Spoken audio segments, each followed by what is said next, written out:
Hi, and welcome back to the channel. This is Tiffany at Dynamite-Acres, and today I thought I'd show you feeding my hens their fermented grain and then how I refill the container so that I can ferment it.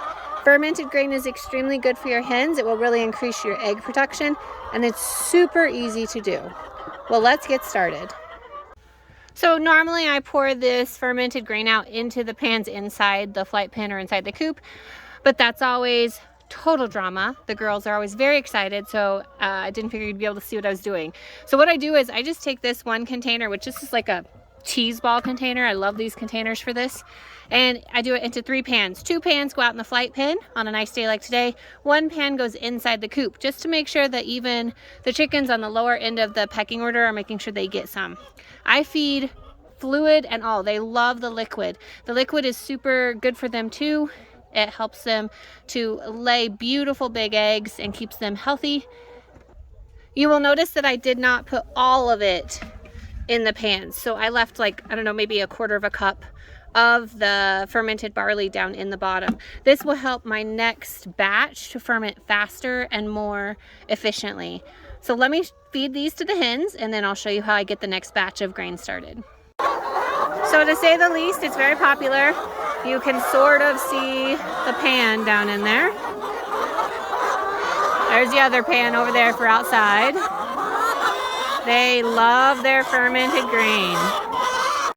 All right, so we're back up here at the house, and I left the 1/4 to 1/2 cup of fermented grain in the bottom to kickstart the process on this next fermented tub.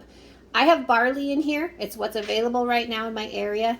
I prefer to ferment seeds, whether it's grass seeds, lentils, barley, oats. There's a ton of things that's available. Whatever's available in your area at an affordable rate will work just fine. I personally don't like to use the pellets, the actual chicken laying food. It makes a mush of sorts. The chickens like it, but it just doesn't seem to have as much of an effect in my opinion. So I like to use the seeds. So here's what we do. I fill it up to under half. Okay, because otherwise, as it ferments, it's going to fill this whole container and it would overflow. So you're going to want under half.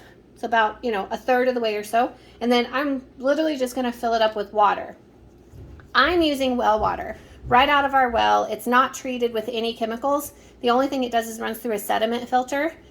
If you are on rural water or city water, anything that's treated with chlorine or fluorine or any of those normal treatments, make sure that you get your water out the night before or the day before. Let it sit in an open container for a minimum of 24 hours so that those chemicals can evaporate out of your water.